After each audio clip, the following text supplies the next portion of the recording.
Boa noite, meus irmãos. A graça e a paz do Senhor Jesus. Aqueles que estiveram hoje de manhã já receberam o aviso de que a voz está um pouco mais grave hoje. Eu consegui a proeza de engavetar uma batida que os carros se juntam, engavetar uma gripe na outra. E essas coisas acontecem nas melhores famílias. Mas acredito que a igreja já me conhece o suficiente até esse ponto que vai precisar mais do que uma coriza e uma gripe para deixe fazer o que tem que fazer. Então, hoje, pela graça de Deus, peço a sua oração por mim e pelo irmão Bruno que estará trazendo a palavra em nossa congregação, para que ela seja pregada como ela realmente é, palavra de Deus. Amém? Vamos orar. Deus querido, obrigado por esta oportunidade mais uma vez que temos de nos colocar diante da tua palavra, que ela seja para nós espelho, que possa mostrar a realidade da nossa vida e diante desta realidade a nossa resposta possa ser de submissão, de mudança, de desejo de mudança para a glória do teu nome. Abençoa, Deus, nossos irmãos que estão ausentes, alguns lidando com enfermidades inclusive de familiares, outros pela bênção da chegada de filho, e por todos eles nós oramos para que tu possa cuidar e logo possamos estar todos juntos aqui. Cuida daqueles que estão viajando, trazendo-os em paz e segurança também de volta para a nossa cidade. Continua conosco, dado o teu Espírito para que nossas mentes e corações possam ser levados cativos à tua presença. É a nossa oração em nome de Jesus. Amém. Muito bem, irmãos. Semana passada nós começamos uma nova jornada de pregação expositiva e nós começamos na carta que continua os assuntos que nós vimos há cerca de 4 meses atrás, na primeira carta aos Tessalonicenses, ou seja, a segunda carta aos Tessalonicenses. Para dar uma relembrada, não vou passar pela introdução que vimos semana passada, obviamente, mas para dar uma lembrada, essa primeira carta que vimos há alguns meses foi escrita com um foco de fortalecer, além de incentivar a igreja de Tessalônica em face das ameaças dos opositores. Aqueles irmãos deveriam perseverar, uma vez que a eternidade, isto é, a iminência da volta de Cristo, ou seja, Cristo volta a qualquer momento, aponta para uma esperança muito maior do que qualquer ameaça que eles poderiam receber. Além disso, a igreja é incentivada porque a sua fé, o seu amor e a sua esperança haviam se tornado algo imitado pelas igrejas de toda a região da Macedônia e da Acaia. E isso lembrando, irmãos, que estamos falando de uma igreja muito jovem, na verdade uma igreja mais jovem que a nossa própria igreja aqui. Já agora, nessa segunda carta que começamos semana passada, depois de pouco tempo, apenas alguns meses, Paulo precisa escrever-lhes novamente para corrigir uma reação errada da igreja a um falso ensino sobre a volta de Cristo e uma postura equivocada diante da iminência da volta de Jesus. Isso nós começamos a ver na primeira mensagem e vamos continuar hoje, que é a segunda parte do mesmo texto que vimos na semana passada. No conteúdo dessa carta, irmãos, é exatamente esse assunto ao redor da volta de Jesus que está bastante abundante e liga as duas cartas de Paulo aos Tessalonicenses. De fato, essas duas cartas, se nós colocarmos primeiro o 2 Tessalonicenses e colocarmos ao seu lado o texto de Mateus 24, 25 e o livro de Apocalipse, são os maiores textos a respeito da volta de Jesus, ou seja, da doutrina da escatologia que temos no Novo Testamento. Se você juntar a esses livros do Antigo, como por exemplo Daniel e Zacarias, você começa a ter um quadro se formando sobre como será nos últimos dias o tempo da volta de Jesus, tão anunciado na palavra de Deus. E este assunto que eu disse que liga essas duas cartas, a volta de Jesus, irá novamente aparecer no nosso tema central, que eu quero convidar os irmãos a lermos a uma só voz, a declararmos a uma só voz, para a gente já ficar bem memorizado. Ok? Vai aparecer ali. Vamos juntos, irmãos? Consolo e exortação fortalecem uma igreja madura a viver corretamente, aguardando a volta de Cristo. Este é o tema central da segunda carta de Paulo aos Tessalonicenses. Semana passada a gente deu uma olhadinha nele, eu quero repetir hoje mais uma última vez sobre alguns detalhes desse texto, dessa declaração. Primeiro, a gente usa ali uma expressão igreja madura. Igreja madura, irmãos, não é uma igreja perfeita.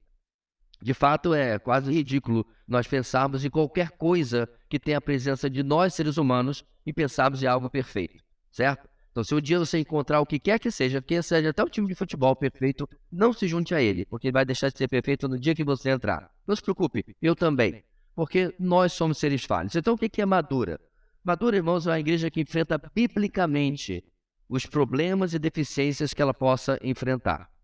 Soluciona esses problemas por meio de princípios bíblicos, deixados, obviamente, na palavra de Deus, e não por qualquer tipo de modernismo ou qualquer tipo de ferramenta humana. Nesse enunciado, nesse tema central, nós falamos também sobre consolo e exortação, sobre graça e verdade. Esses são dois pesos que não podem estar ausentes se nós queremos realmente ajudar as pessoas. Se você pende para um lado mais do que o outro, a coisa fica em desequilíbrio. E Paulo sabia disso. Ao longo desta carta, mesmo para esta igreja a quem ele se derrete de elogios, lá na primeira carta, Paulo não trará apenas consolo diante das tribulações, mas também vai tirar um tempo para corrigi-los de forma verdadeira, para que esse consolo seja baseado em uma mudança verdadeira na vida deles. Ou seja, nada de passar a mão na cabeça, nada de pegar no colo, nada de passar pano, como se diz hoje em dia. O consolo de Paulo será acompanhado de verdades duras, além das exortações, porque exortação tanto é um incentivo, como também pode ser uma advertência, também pode ser uma correção.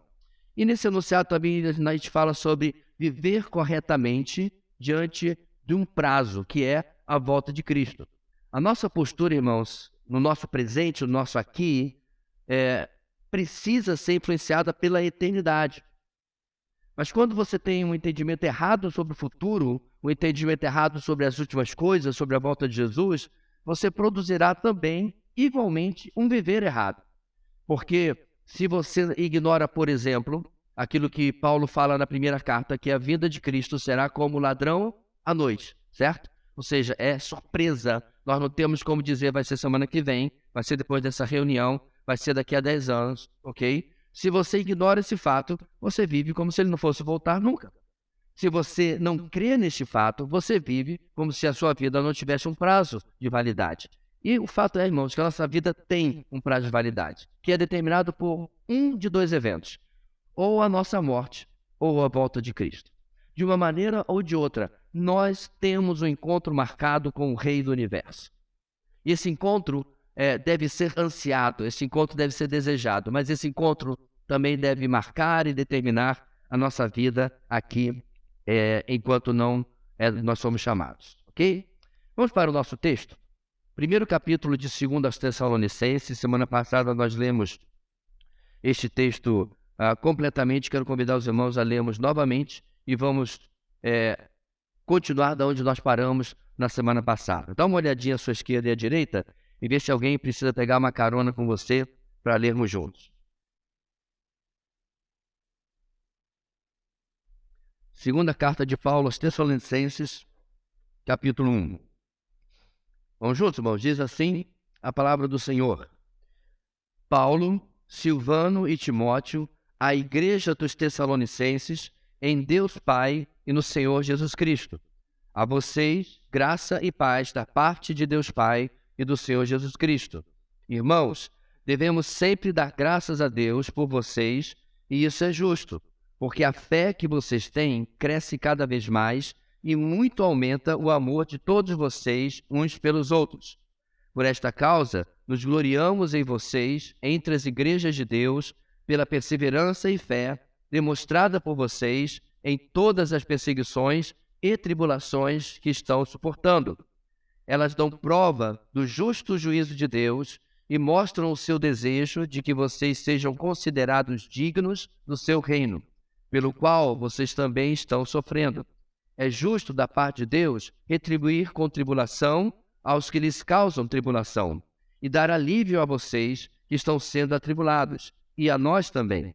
Isso acontecerá quando o Senhor Jesus for revelado lá dos céus com seus anjos poderosos em meio a chamas flamejantes. Ele punirá os que não conhecem a Deus e os que não obedecem ao Evangelho de nosso Senhor Jesus. Eles sofrerão a pena de destruição eterna, a separação da presença do Senhor e da majestade do seu poder. Isso acontecerá no dia em que ele vier para ser glorificado em seus santos e admirado em todos os que creram, inclusive vocês que creram em nosso testemunho. Conscientes disso, oramos constantemente por vocês, para que o nosso Deus os faça dignos da vocação e, com poder, cumpra todo bom propósito e toda a obra que procede da fé. Assim, o nome de nosso Senhor Jesus será glorificado em vocês e vocês nele, segundo a graça de nosso Deus e do Senhor Jesus Cristo. Na semana passada, irmãos, como eu falei, nós começamos esta mensagem que hoje vamos terminar, e as duas possuem a mesma grande ideia, certo? E a nossa grande ideia de domingo passado de hoje é a seguinte: uma igreja madura é reconhecida em sua perseverança em meio às tribulações. Uma igreja madura é reconhecida em sua perseverança em meio às tribulações. Quer sejam perseguições de inimigos do Evangelho, quer sejam problemas normais da nossa vida, a forma como reagimos em meio a isso denuncia a qualidade da nossa vida cristã. Não nos referimos aqui, irmãos, a sermos imunes, ao ponto de ficar sorrindo como bobos diante da desgraça. Não é isso. Maturidade cristã não é não sofrer ou não sentir o baque, o impacto dos problemas na nossa vida. Antes, é responder biblicamente, enquanto a alternativa é responder meramente de forma humana. Maturidade é responder com o poder e a capacitação do Espírito Santo em nós, enquanto que a alternativa é responder com a capacidade meramente humana. Maturidade é responder com a perspectiva eterna do alto, enquanto que a alternativa é responder com a perspectiva passageira e terrena. Essas são as diferenças, irmãos, que mostram quem são aqueles homens e mulheres de Deus que marcam, inclusive, a vida das pessoas, a minha vida e a sua. E aqueles que vivem dando trabalho, porque simplesmente não crescem. O tempo passa, mas a vida não consegue criar casca grossa, não consegue criar perseverança, ou essa palavra que o pessoal aprendeu nos últimos tempos, resiliência, se você quiser, diante das dificuldades da vida. De novo, não pelas suas capacidades humanas, mas sim através do poder de Deus, porque uma igreja madura é reconhecida em sua perseverança em meio às tribulações por causa desses recursos. Na última mensagem, depois de uma introdução à carta e a relação dela com a primeira carta, que eu meio que resumi agora no começo, irmãos, nós vimos algumas lições dos versos 1 e 2, porque eles são exatamente a mesma coisa, ou 95% a mesma coisa, melhor dizendo, do que o verso 1 lá da primeira carta. Isso nós já vimos. E aí, na sequência, nós fomos para o nosso primeiro ponto, que eu quero só relembrar com os irmãos em 2, 3 minutinhos, e a gente vai seguir adiante. Versos 3 e 4, primeiro ponto. A perseverança da igreja é evidenciada por sua notória constância na tribulação. A perseverança da igreja é evidenciada por sua notória constância na tribulação. Resumindo rapidamente, falamos de como Paulo se sentia como que na obrigação de reconhecer e elogiar a igreja de Tessalônica. Como essa igreja era um exemplo e motivação para as demais igrejas, por causa da sua fé operosa e do seu amor demonstrado pelos demais irmãos. Duas coisas que seguiam em franco crescimento, pois haviam sido também motivo de elogio na primeira carta. Destacamos como, por outro lado, Paulo deixa de fora o terceiro elemento do seu elogio que estava na primeira carta, ou seja, a esperança da volta de Cristo. E é isso que ele vai tratar e vai consertar alguns desvios durante o nosso texto até o final da carta aos Tessalonicenses. Lembrando, irmãos, que esperança, biblicamente falando, especialmente no Novo Testamento, não é quem sabe vai acontecer, certo? Esperança é uma certeza, uma convicção de que o Senhor Jesus volta para buscar a sua igreja. Então nós vimos, portanto, em primeiro lugar, que a perseverança da igreja é evidenciada por sua notória constância na tribulação. E tudo isso, irmãos, nós vimos como a marca desta igreja e razão pela qual ela fica sendo reconhecida, isso é a sua constância. Passando o tempo, ela continua forte e perseverante em meio às tribulações. E essas tribulações agora passam a ser o assunto tratado por Paulo. A perseverança desses irmãos precisa de um reforço, de um incentivo. Aliás, isso é uma característica de Paulo. Ele jamais soube de irmãos passando lutas Aliás, Pedro faz a mesma coisa e disse, ei, supera isso daí. Não, ele reconhece o problema, ele endereça o problema, mas ele posiciona de uma maneira bíblica, de uma maneira eterna. Paulo irá falar sobre como a realidade futura e celestial deve interagir, definindo como vivemos a realidade presente e terrena, inclusive em meio às tribulações. É mudar a perspectiva. Quando você se deixa enterrar pelos problemas, pelas lutas, pelas tribulações, quaisquer que sejam, como eu disse, pode ser a perseguição, que é muito raro no nosso país, ou pode ser apenas os problemas da vida, problemas do casamento, problemas com os filhos, problemas com os pais, problemas de matemática, sei lá, o que você está acontecendo, e aí você se deixa engolir por isso. Você perde perspectiva.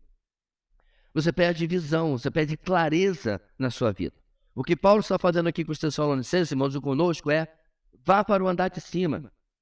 Pega carona no que está lá no começo da carta de Paulo aos Efésios, que nós nos assentamos em Cristo, acima de todo principado e potestade, nas regiões celestes. E lá de cima você olha e diz, até que não parece tão grande assim o problema. Não é essa a nossa sensação quando a gente está lá no avião e a gente olha para baixo e vê aqueles carrinhos de brinquedo andando para lá e para cá. E aquelas pessoas parecendo formiguinhas para lá e para cá. A perspectiva muda. Os carros continuam sendo carros de quase 1 tonelada. As pessoas continuam sendo pessoas normais, mas a nossa visão mudou. Espiritualmente, irmãos, é possível fazermos a mesma coisa. E é isso que ele nos ensina agora no nosso segundo ponto. Vamos lá? A perseverança da igreja é fortalecida pelas promessas eternas e não por uma expectativa terrena. A perseverança da igreja é fortalecida pelas promessas eternas e não por uma perspectiva terrena. Isso vai cobrir o versículo 5 até o 10, a maior seção da nossa exposição. Então, vejamos como Paulo fortalece essa igreja diante das tribulações que ela passava e certamente ainda iria passar no futuro. Será que Paulo, irmãos, ensina o povo a declarar vitória e a pisar na cabeça do diabo? Será que Paulo instrui o povo que profetize que o inferno já está derrotado? Será que Paulo diz para os irmãos decretarem que não aceitam aquilo e que nenhuma arma forjada poderá prosperar contra eles? Citando Isaías 54:17. Creio que você já ouviu todas essas coisas serem afirmadas pela igreja de hoje em dia. E a resposta à sua pergunta, ou a pergunta que eu estou trazendo aqui, é absolutamente não. E a razão é muito simples, irmãos. Paulo conhecia as Escrituras. E Paulo não recorria a afirmações tolas e motivacionais. Ele tratava de verdade para poder levar os Tessalonicenses a entenderem o problema que estava passando. Paulo não faz uso de nenhuma dessas invencionices que têm enganado tantas igrejas como sendo algo muito espiritual, como sendo algo muito cheio de poder, quando na verdade são apenas palavras jogadas ao vento. A estratégia de Paulo para os problemas do presente é instigar confiança no caráter eterno de Deus e instigar confiança no futuro reservado para os filhos de Deus. Deixa eu repetir, porque inclusive eu sublinhei esta frase nas minhas anotações. A estratégia de Paulo para os problemas do presente é instigar confiança no caráter eterno de Deus e confiança no futuro reservado para os filhos de Deus. É olhar para frente, olhar para o alto, é olhar para o futuro. Começando, é necessária a sua total atenção ao iníciozinho do nosso texto para que você compreenda como que o versículo 5 começa. Se você olhar lá no começo do versículo 5, você vai encontrar que existe uma expressão, elas dão prova. E eu achei que era algo simples, mas quando eu fui olhar, existe muita confusão sobre a identidade dessa elas. Quem são essas elas? Então, para nós entendermos, irmãos, olha a sua Bíblia e vamos para o versículo 4. Exposição bíblica se acompanha de Bíblia aberta, senão você se perde. Versículo 4, nós lemos o seguinte: por esta causa nos gloriamos em vocês, entre as igrejas de Deus, pela perseverança e fé demonstrada por vocês em todas as perseguições e tribulações que estão acontecendo. Então, Paulo continua no versículo 5, elas dão prova. Ora, o que são essas elas? Quais são as nossas duas opções? Primeiro, estaria Paulo dizendo que as perseguições e tribulações que eles estavam suportando é que dão prova do justo juízo de Deus e tudo mais que segue depois? Eu creio que não. Porque se assim for, irmãos, bastaria alguém sofrer perseguições, sofrer tribulações, que tudo que vem depois aconteceria para essa pessoa, não importando como ela enfrentasse as tribulações e os problemas e as tribulações. Ela pode passar murmurando, pode passar reclamando, e ela ao mesmo tempo seria gratificada, seria beneficiada por isso. Isso não faz sentido. O texto teria que dizer a maneira como eles estavam passando e assim destacar. Então, não é apenas sofrer. Isso é interessante, irmãos, porque existe na teologia de algumas pessoas que sofrimento é igual bênção. Não necessariamente. Muitas vezes nós vamos sofrer e depois não vamos ser abençoados. É que o pessoal lê Jó e acha assim, peraí, eu estou perdendo isso, isso e aquilo, então eu vou ganhar 10 vezes mais, porque no fim, essa é a forma como Deus trata Jó no livro de Jó. Mas muitas vezes, irmãos, o sofrimento não vai vir como automaticamente depois o resultado sendo bênção, prosperidade ou qualquer coisa assim. Quantos e quantos irmãos na nossa história, na história da igreja, na história do povo de Deus, sofreram e as suas histórias terminaram em sofrimento. Não houve nenhum final feliz depois, pelo menos do ponto de vista humano. Mas se nós olharmos para o que o nosso texto está dizendo, ele vai mostrar que não é apenas o sofrimento que está em jogo aqui. Não é isso que Paulo está falando no início do versículo 5. E aí nós temos que ir para a nossa segunda alternativa, a nossa outra opção. Este elas do verso 5 é Paulo se referindo à maneira como eles enfrentaram as perseguições e as tribulações. Podemos entender que Paulo se refere, irmãos, não a essas perseguições e tribulações em si, como sendo a prova que ele está mencionando, mas sim ao que vem antes no verso 4. Então volta lá no verso 4. Pela perseverança e fé demonstrada por aqueles irmãos em todas as perseguições e tribulações que eles estavam suportando. Todos os seres humanos, irmãos, enfrentam lutas, perseguições, tribulações, problemas de algum tipo. Entre eles, nós cristãos também. Não somos imunes. Mas apenas os cristãos que dependem e confiam no Senhor podem enfrentar tudo isso, como o nosso texto diz, com perseverança e fé. Isto é, de maneira digna e que glorifique o Senhor. É nisso que Paulo está se destacando. Mais uma vez, ele está mostrando como que vocês já passaram por muita coisa, mas olha como vocês têm perseverado. Olha como vocês têm crido, em outras palavras, como vocês têm confiado. Paulo está mostrando a eles, olha, continua fazendo o que vocês estão fazendo. Não desistam. É como se vocês estivessem numa maratona e está no meio do caminho. As pernas estão começando a pesar, a luta está começando a ficar difícil, a garganta está seca, mas acha um segundo fôlego e segue adiante, porque com fé e perseverança vocês estão vivendo de maneira digna. Então, elas estão agora definidas dessa maneira, e uma vez que a gente já definiu o que é perseverança e fé diante das tribulações, o que isso tem a ver com o verso 5? Voltando novamente para a palavra de Deus, Paulo aqui está apontando como o justo juízo de Deus é baseado em justiça, porque ele age de uma maneira dupla. Uma para com seus eleitos e outra para com aqueles que rejeitam o evangelho. Então perceba, irmãos, o juízo aqui não é juízo de condenação. É Deus avaliando como ele vai responder a um grupo e como ele vai responder a outro. Deus usa as lutas para desenvolver fé e perseverança em nossas vidas. Aliás, exatamente não é isso que Tiago escreve em sua carta, quando ele nos incentiva a olhar o problema, a olhar a tribulação com um novo prisma. Tiago capítulo 1, versículo 2. Meus irmãos, considere motivo de grande alegria o fato de passarem por diversas provações, pois vocês sabem que a prova da sua fé produz perseverança. A Bíblia explica a Bíblia. Noção básica de hermenêutica. E a perseverança deve ter ação completa, a fim de que vocês sejam maduros e íntegros, sem lhes faltar coisa alguma. Então veja bem, meus irmãos, é claro que a minha natureza humana, o que eu gostaria que a minha vida fosse? Uma ilha tropical, lá em Bora Bora, com aquele mar de esmeralda, a temperatura ambiente lá do seu só 28 graus, está ótimo, né? A brisa vindo e eu fazendo assim, e alguém vindo trazer uma limonada, uma coisa, ou aquele abacaxi que tem, né, vazado assim com suco dentro. Eu não bebo bebida alcoólica, então qualquer coisa assim. Essa que eu gostaria da minha vida espiritual. Mas não é a realidade bíblica. A minha carne gostaria disso. Agora, o que acontece quando a minha vida espiritual é assim? O que acontece quando você não é testado? Fisicamente, por exemplo. Eu me lembro, irmãos, que eu cresci numa geração em que toda a nossa igreja participava do mutirão da construção do nosso prédio lá no Rio de Janeiro. Hoje eu tenho certeza que só para problema nas costas nós já íamos perder metade dos homens. Por os problemas aí de joelho e de articulação ia mais uma parte. Eu sei que ia sobrar meia dúzia de uns dois que ia dizer, pastor, eu estou lá para levantar a laje.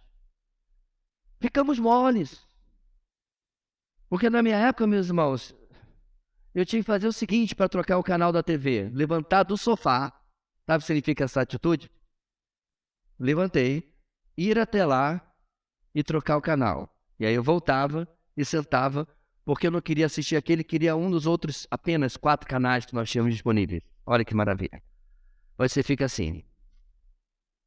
Tem nada para assistir. Ai, canal 143, não tem nada para assistir. Se isso faz esse resultado da nossa vida física, a vida espiritual seria diferente? Quem aqui levanta a mão e diz que você aguentaria um mês, uma semana na Coreia do Norte?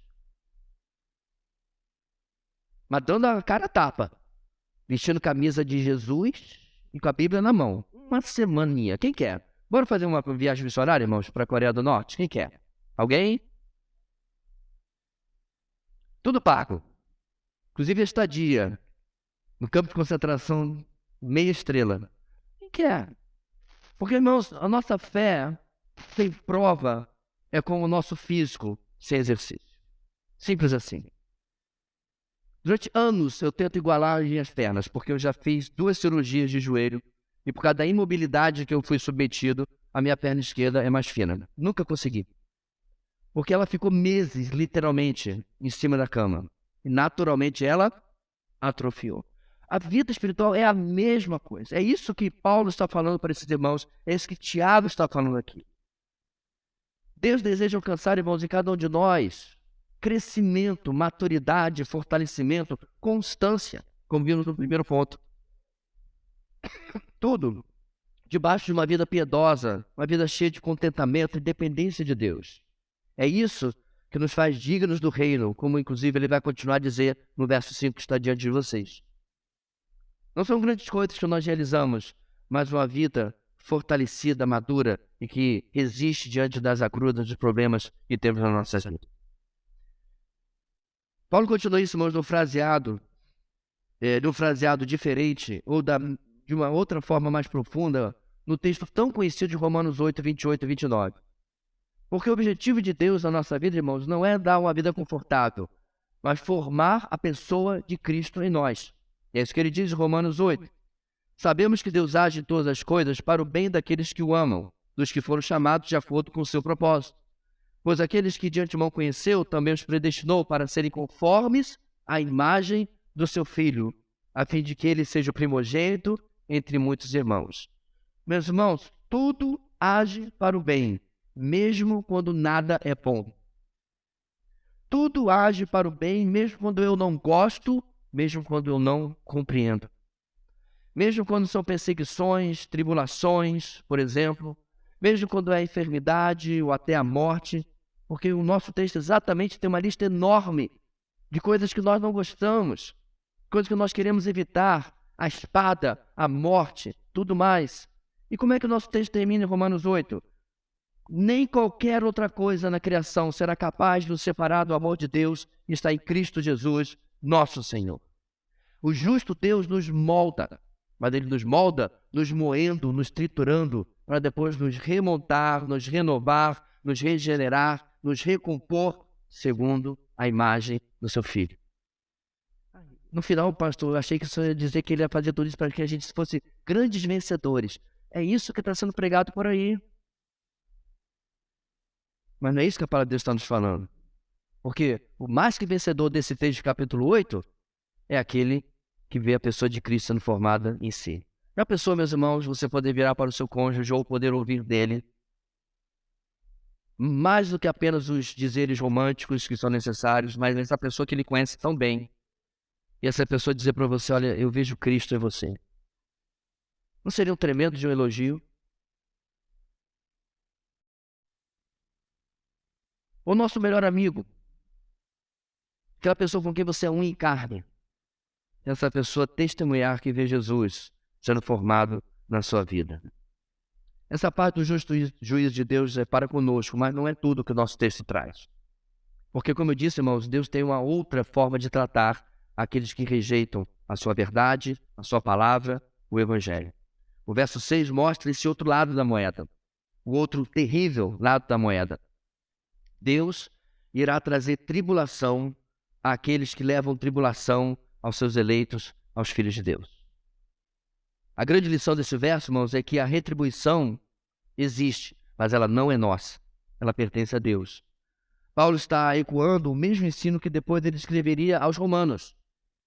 Em Romanos capítulo 12, versículo 19 em diante, Paulo diz o seguinte: amados, nunca procurem vingar-se, mas deixem com Deus a ira, pois está escrito, minha é a vingança, eu retribuirei, diz o Senhor. Paulo está citando Deuteronômio 32, 35. Ele continua, ao contrário, se seu inimigo tiver fome, dê-lhe de comer, se tiver sede, dê-lhe de beber. Fazendo isso, você amontoará brasas vivas sobre a cabeça dele. E aqui Paulo está citando Provérbios 25, 21 e 22. E aí Paulo termina no versículo 21.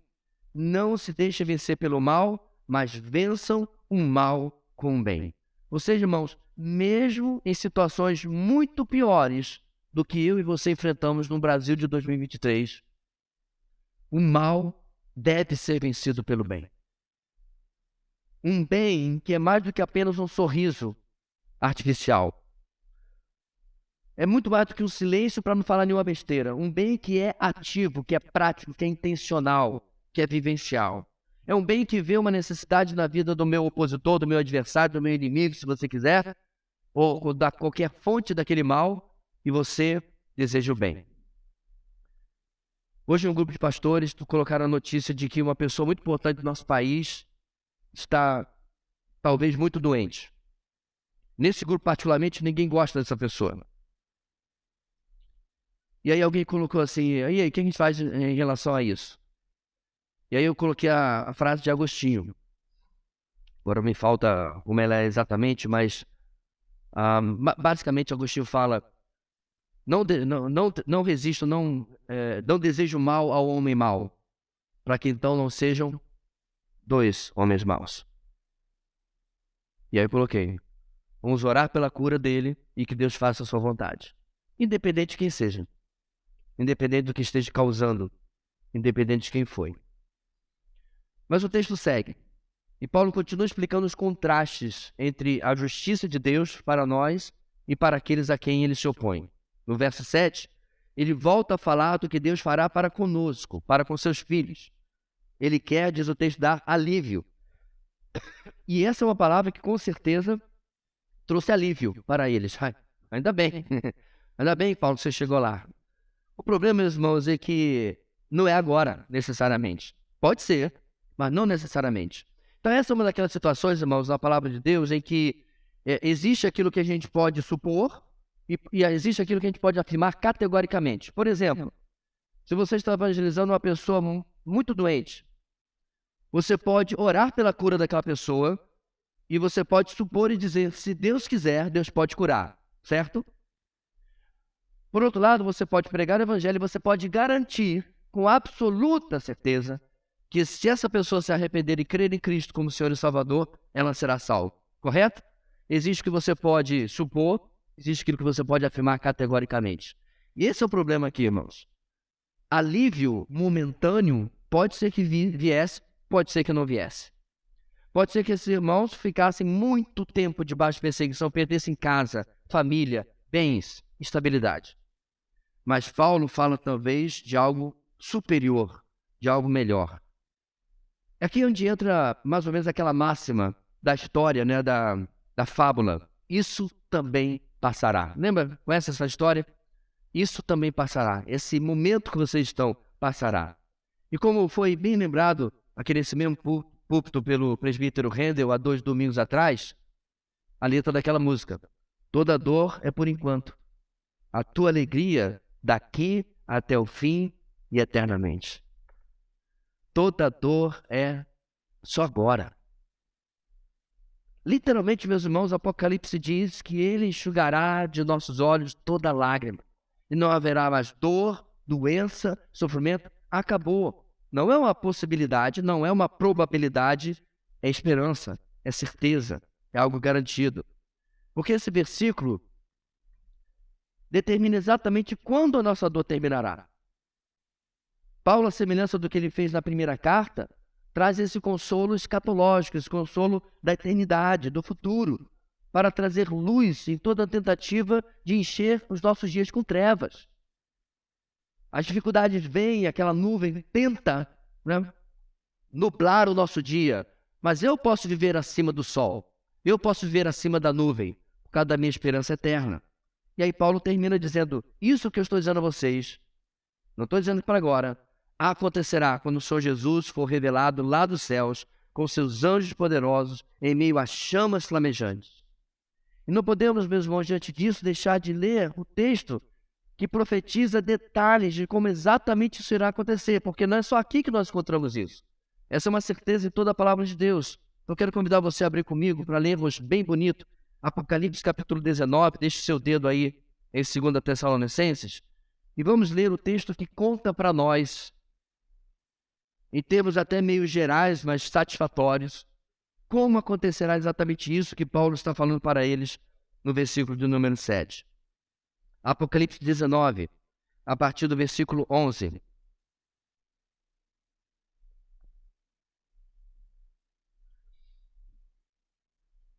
Vamos ler juntos, irmãos? O que diz aí no livro mais bonito do Novo Testamento e que tem crente que tem medo de ler? Versículo 11, juntos.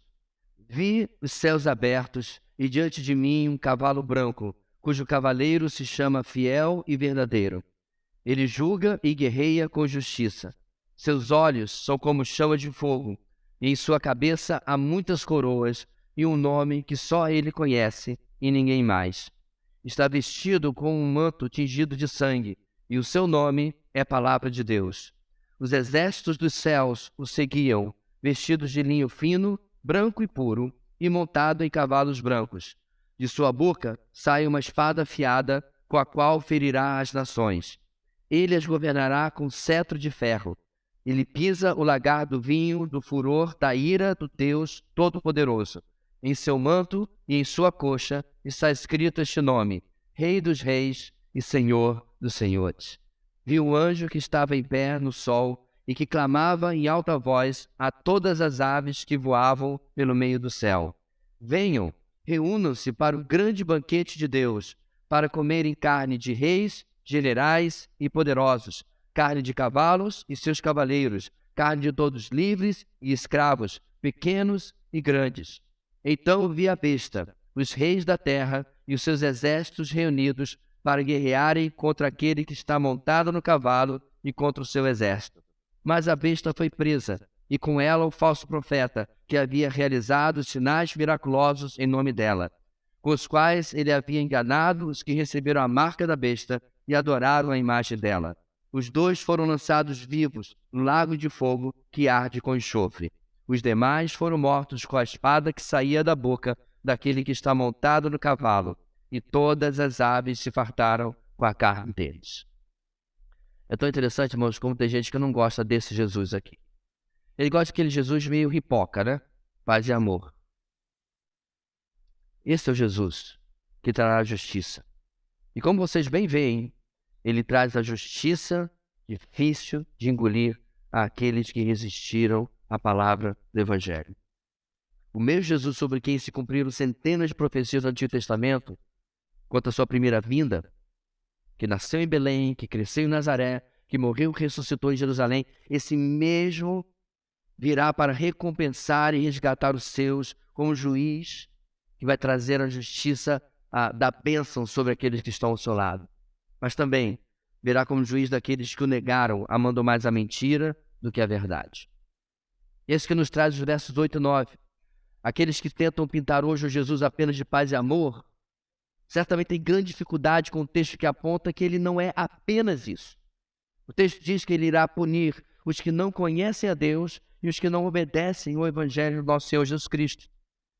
Independente de suas desculpas, independente de suas explicações. Você pode, inclusive, meu querido, não gostar disso. Mas jamais você poderá ignorar que é tão verdade na Escritura como aquele texto bonitinho que você gosta, porque Jesus pega as crianças no colo e diz que veio a mim as crianças porque de tais é o reino dos céus. Não tem como escolher, é o mesmo Jesus. O juízo final é uma realidade bíblica, tanto quanto é a glória eterna. E essa punição, continua o nosso texto, é eterna. Mas, pior do que ser eterna, é o fato dela significar separação eterna da presença de Deus, que é como termina o versículo 9, confira aí na sua Bíblia. E o que é isso, meus irmãos? Talvez é algo que você e eu não compreendamos completamente, mas isso aqui é o mais sério sobre a eternidade longe de Deus.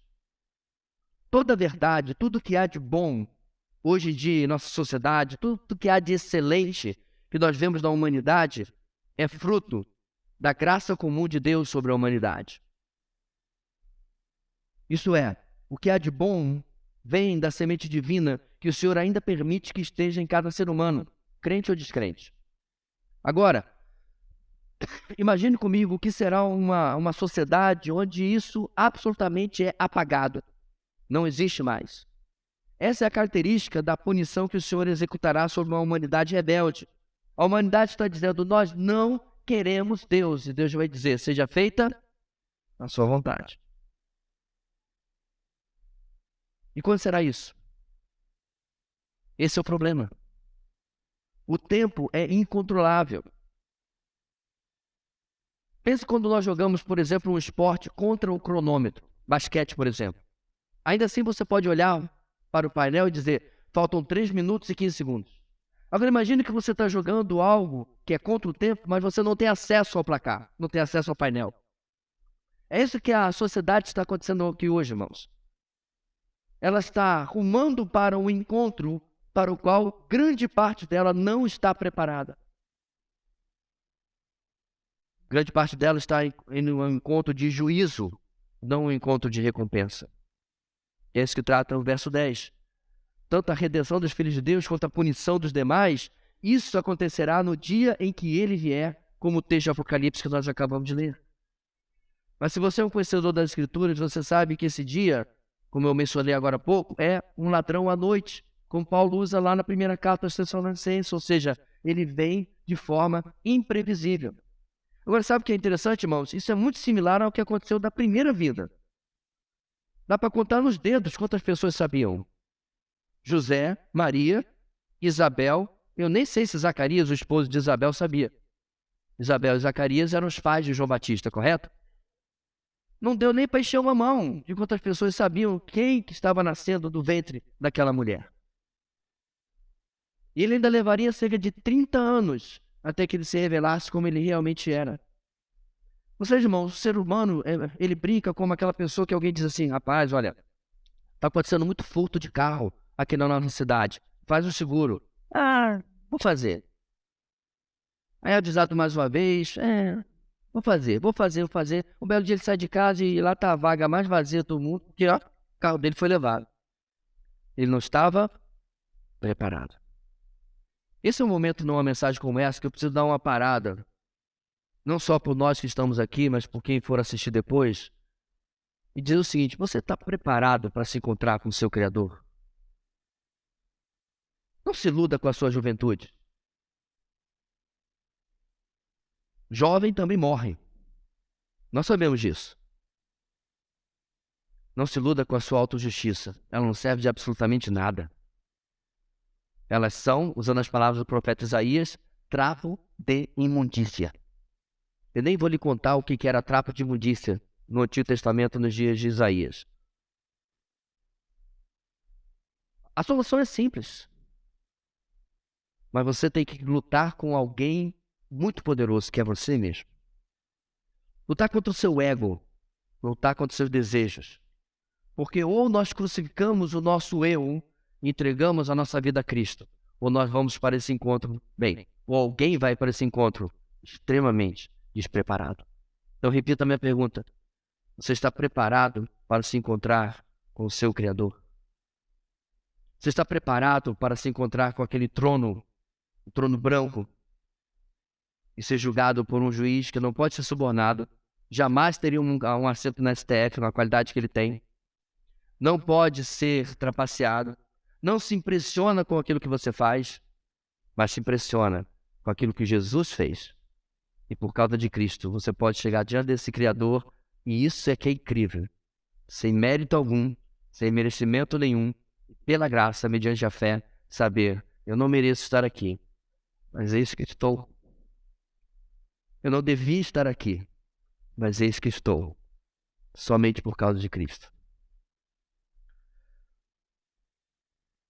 Mas esse verso 10, irmãos, fala desse retorno somente do ponto de vista de uma boa surpresa, deixando a questão da punição para os versos anteriores.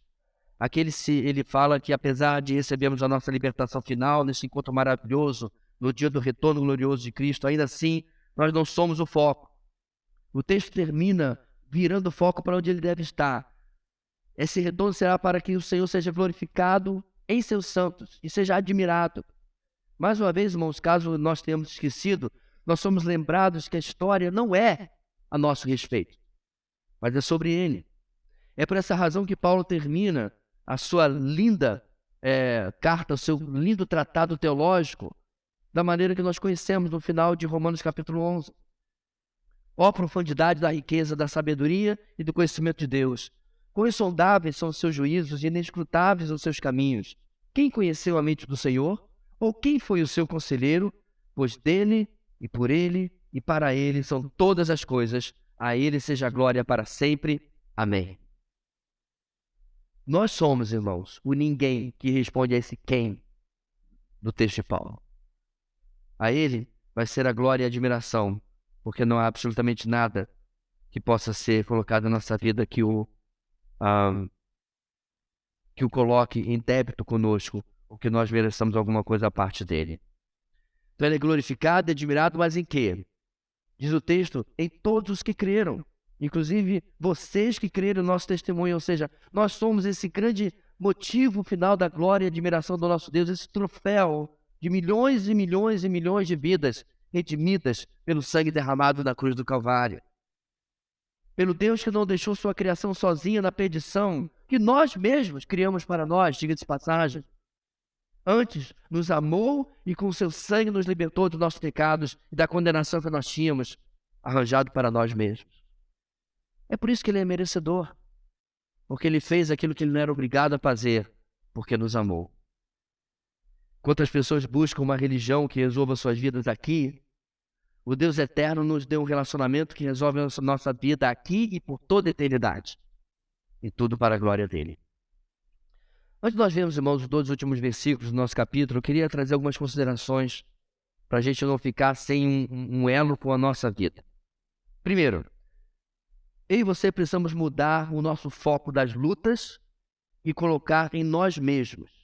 Temos enfrentado as dificuldades com fé e perseverança, marcados por confiança no Senhor e contentamento com aquilo que está acontecendo. Ou seja, enquanto nós estivermos pensando no problema, nós não vamos analisar e ver se eu estou enfrentando o problema da maneira certa. Ou seja, meu tratamento com a situação não pode ser, Deus resolve aí. Dá um jeito aí. Minha forma de encarar o problema deve ser, Deus, resolve aqui. Porque o meu coração está rebelde diante daquilo que o Senhor permitiu na minha vida. Em vez de perguntar, Senhor, por quê? A minha pergunta devia ser, Senhor, por que não? Porque eu e você precisamos ser tratados por Deus em tantas e tantas áreas. Segundo, outro questionamento quanto ao nosso foco é o seguinte: estamos tão concentrados em ver resolvidos os nossos problemas aqui, que esquecemos que aqui não é o nosso verdadeiro tempo de existência. Se o nosso foco está embaixo, o que não acontecerá conosco se aqui embaixo tudo cair por terra? Ou seja, se toda a minha esperança está nesta vida, de que ela vá muito bem, o que vai acontecer comigo quando ela não for tão bem assim? Ainda poderia dizer, eu sei que meu Redentor vive, como Jó. Ainda poderia afirmar como Jó, saí nu do ventre da minha mãe e nu partirei, o Senhor o deu, o Senhor o levou, louvado seja o nome do Senhor. Quando eu estou tão concentrado, irmãos, na minha vida aqui, eu não consigo fazer isso não. Terceira coisa, eu tenho deixado a vingança e a retribuição realmente nas mãos do Senhor? Se o Senhor me desse o poder de decretar juízo ou misericórdia sobre a vida de alguém que me causa mal, qual seria a minha escolha? Faca e queijo na mão. Você decide. Faz aquele programa antigo, né? Você decide. Ligue agora. Vingança ou misericórdia? Juízo ou misericórdia? O que eu decidiria? Nós podemos até, meus irmãos, não agir em vingança externamente. Mas o nosso coração pode estar cheio de amargura, de fel, que executa uma vingança interna sobre as pessoas. E nós esquecemos que o padrão de Deus não é apenas não fazer o mal, mas o padrão de Deus é ativamente retribuir com o bem. E aí, meus irmãos, que o Evangelho precisa fazer diferença na minha e na sua vida. Número 4, finalmente, o foco na pessoa de Deus, quando olhamos para a eternidade, é uma grande ferramenta para sermos fortalecidos por suas promessas eternas e não cairmos no erro de alimentar expectativas terrenas. O que eu quero dizer com isso? Se tudo é dele, por ele, para ele, a minha esperança e gratidão é ter sido incluído nessa tão maravilhosa salvação. Isso já me contenta. Eu não fico como aquele que fica exigindo os seus direitos. Exigindo este ou aquele tratamento de Deus, esta ou aquela resposta. É como aquela história que Spurgeon conta de uma viúva que morava numa casa, não tinha absolutamente mais nada, não tinha dinheiro, não tinha comida, mas conhecia o Senhor. E finalmente alguém bateu a sua porta para levar para ela um pão embrulhado num pedaço de papel. Ela atende a porta e diante da pessoa lhe trazendo aquela comida, ela diz, tudo isso e ainda Cristo. Apesar da sua extrema pobreza, ela não se sentia injustiçada, ela não se sentia em falta. Deus não havia lhe falhado, porque Cristo já lhe era suficiente. Só que nosso texto vai continuar, meus irmãos, para nós encerrarmos. E apesar do nosso segundo ponto, buscar retirar os nossos olhos daqui e colocá-los na eternidade, Paulo agora retorna os nossos olhos para o aqui e agora. E nosso terceiro ponto, o enunciado é o seguinte: precisamos depender de Deus para viver à altura das promessas eternas para o glorificarmos. Precisamos depender de Deus para viver à altura das promessas eternas para o glorificarmos. Nosso texto começa com a expressão conscientes disso. O que isso tem a ver com o nosso texto? A gente já vai ver. Porque o que precisamos entender, meus irmãos, é que apesar da nossa esperança não estar neste mundo presente, mas antes da eternidade, ainda assim é aqui que nós estamos, é aqui que nós estamos agora, e nós não estamos a passeio. Nós estamos em missão. Nossa recompensa é futura, mas o dever é presente. Precisamos desesperadamente do agir do Senhor sobre as nossas vidas para que possamos viver tal como devemos viver. E é sobre isso que Paulo vai tratar nesse final ao encerrar o capítulo 1. E como eu disse, ele começa com essa expressão, conscientes disso, ou seja, tendo as verdades que vimos nos versos anteriores, Paulo faz o mesmo que ele fez lá no final dos capítulos da primeira carta. Ele ora. Ele termina com oração.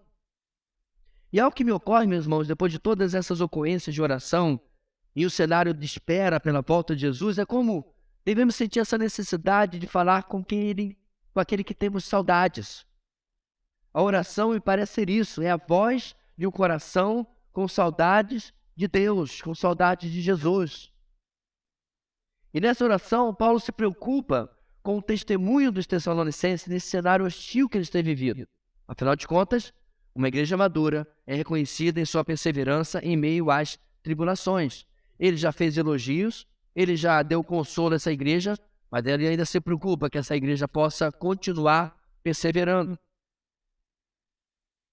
Vamos ver o nosso texto e ver como ele nos ensina nessa conclusão do apóstolo Paulo. Primeiro, se queremos algo de bom na vida espiritual de alguém, a oração não pode ser um recurso ausente. Se queremos algo de bom espiritualmente falando na vida de qualquer pessoa, a oração não é uma opção. É claro que nós precisamos ensinar as pessoas, passar adiante o que temos recebido. É óbvio que o papel do discipulado é extremamente importante. Então, investir na vida de pessoas tem o seu papel e ninguém vai discutir isso. Porém, precisamos compreender, meus irmãos, que não há como fazermos tudo sozinhos. O apóstolo Paulo mostra que, apesar de todo o seu investimento nesta igreja, o tempo que ele ficou lá, a primeira carta, a segunda carta, ele mostra: eu tenho orado por vocês. Diz o texto que, conscientes disso, oramos constantemente por vocês. Quando não oramos por nossos alvos evangelísticos, por exemplo, quando não oramos pelos nossos filhos de sangue, quando não oramos pelos nossos filhos de fé, quando não oramos pelos nossos irmãos mais fortes ou mais fracos, estamos dizendo o seguinte: segura essa, Deus, tudo o que eles precisam se encontra em mim. Eu consigo dar a eles, eu não preciso de ti. Porque eu estou dizendo que o meu ministério é suficiente. Eu não preciso que Deus haja na vida de vocês, porque eu já estou lhes pastoreando. Eu já estou investindo na vida de vocês. Eu sei, irmãos, que parece absurdo, mas a única maneira prática de eu dizer: Deus, eu preciso de você, ou de ti, é a oração. Nós ensinamos nossos filhos, nós aconselhamos os nossos filhos, mas, amados, ninguém muda o coração de ninguém. A oração é eu dizendo para Deus: Senhor, fiz o que eu tinha que fazer, eis o meu limite. Age dentro do coração da pessoa, age dentro da vida da pessoa, age dentro da mente da pessoa. Porque, inclusive, a cegueira espiritual é algo que eu não tenho poder para remover. Sei que Deus age, sei que Deus trabalhe, sei que Deus faça alguma coisa. Paulo sabia disso, irmãos, e sabia que, apesar de toda a capacitação que ele tinha, e era um homem muito capaz, de toda a obra que ele vinha fazendo, ele fez muita coisa, ele precisava da ação de Deus sobre os irmãos em quem ele investia. É por isso que ele escreve aos Efésios o seguinte: portanto, peço-lhes que não desanimem por causa das minhas tribulações em seu favor, pois elas são uma glória para vocês. Por essa razão, ajoelho-me diante do Pai, do qual recebo o nome toda a família dos céus e da terra. Oro para que, com as suas gloriosas riquezas, Ele os fortaleça no íntimo do seu ser, com poder por meio do seu Espírito, para que Cristo habite no coração de vocês mediante a fé.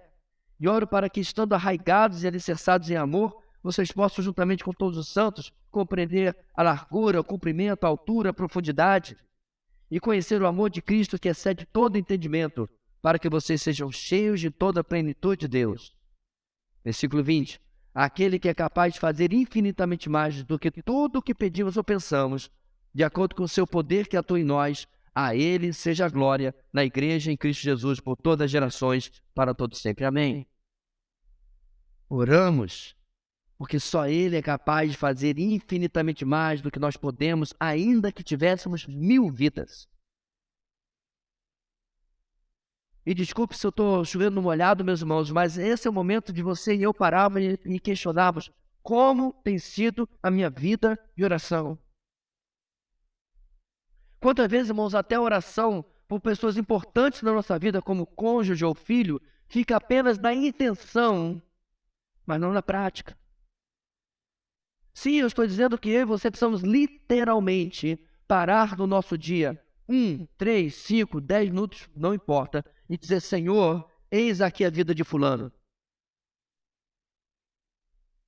Eu tinha um amigo no seminário, já contei isso para os irmãos em alguma ocasião, que ele dizia assim: nós vivíamos num momento, década de 90, muito turbulento no Brasil. Bem, quando é que não foi, né? Mas enfim, a turbulência era diferente.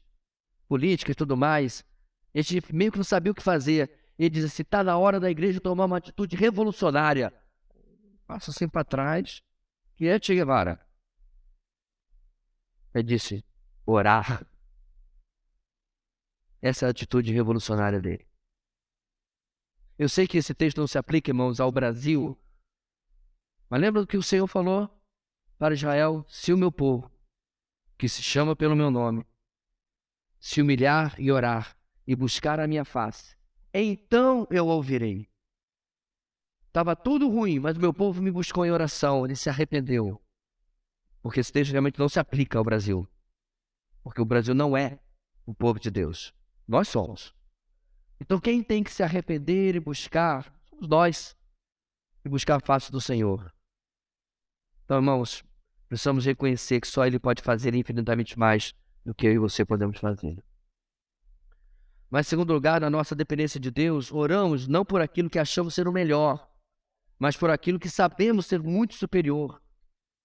Oramos porque Ele é infinitamente mais do que tudo que nós pensamos. No nosso texto, Paulo exemplifica isso, dizendo, para que o nosso Deus os faça dignos da vocação e com poder cumpra todo o bom propósito, toda a obra que procede da fé.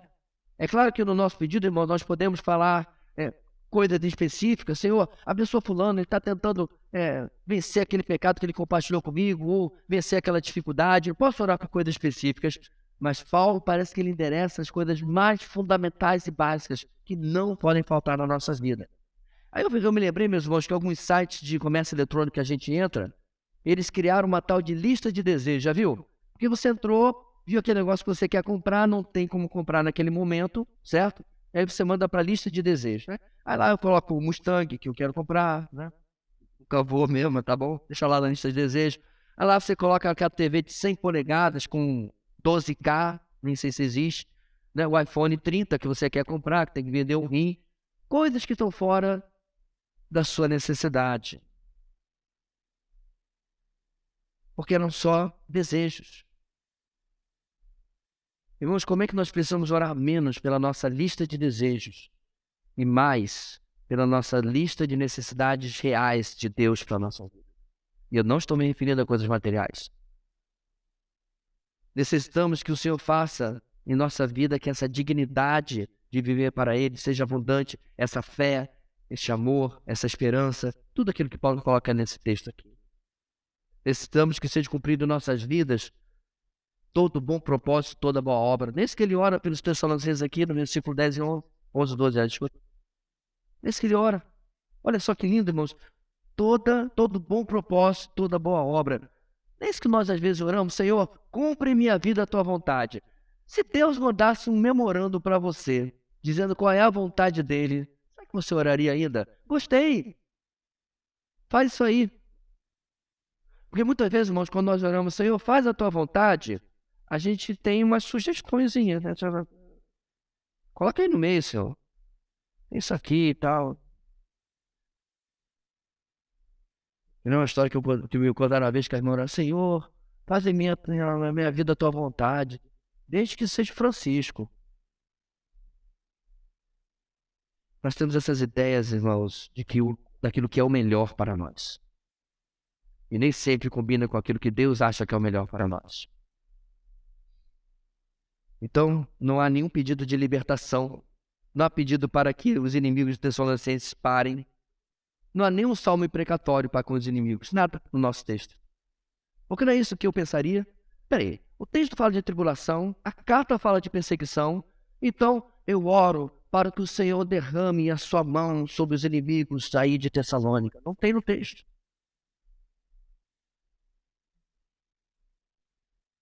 Porque é exatamente assim, meus irmãos, que ele termina o nosso texto falando daquilo que é a vontade de Deus, para a glória de Deus.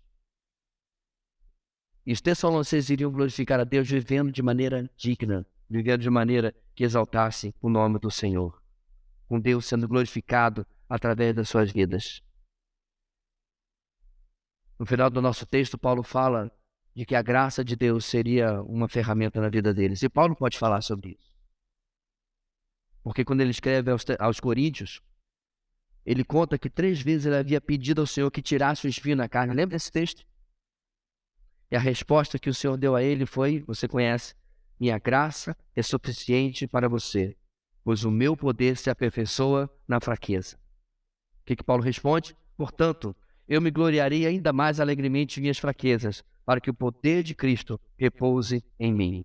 Por isso, por amor de Cristo, regozijo-me nas fraquezas, nos insultos, nas necessidades, nas perseguições, nas angústias, pois quando sou fraco, é que sou forte. Dificilmente essas coisas, irmãos, estão na minha lista de desejos. Mas o Senhor sabe que essas são as minhas listas de necessidades. Uma igreja madura é reconhecida em sua perseverança. Meu irmão, você é membro de uma igreja madura? Uma igreja que resolve seus problemas, lutas, tribulações, segundo a palavra de Deus. Que resolve na dependência de Deus, que persevera, mesmo quando não é fácil. Agora, a pergunta não é para você avaliar o todo, mas para que você possamos avaliar a parte. Cada um de nós. A igreja em Tessalônica recebe tal elogio de Paulo e tal exortação para que cada pessoa buscasse esta realidade na sua vida e aí pudesse experimentar o crescimento do todo. É isso que nós precisamos também, irmãos, como igreja. Para terminar, a perseverança da igreja é evidenciada por sua notória constância na tribulação, versículos 3 e 4. A perseverança da igreja é fortalecida pelas promessas eternas e não por uma expectativa terrena, versículos 5 a 10. E finalmente precisamos depender de Deus para viver à altura das promessas eternas para o glorificarmos, versículos 11 e 12. Que o Senhor nos ajude, nos abençoe, para que nós possamos viver essa altura desse texto e buscar na nossa vida, irmãos, ver o Senhor sendo glorificado, mesmo quando as coisas não forem fáceis. Deus querido, essa é a nossa oração, esse é o nosso desejo.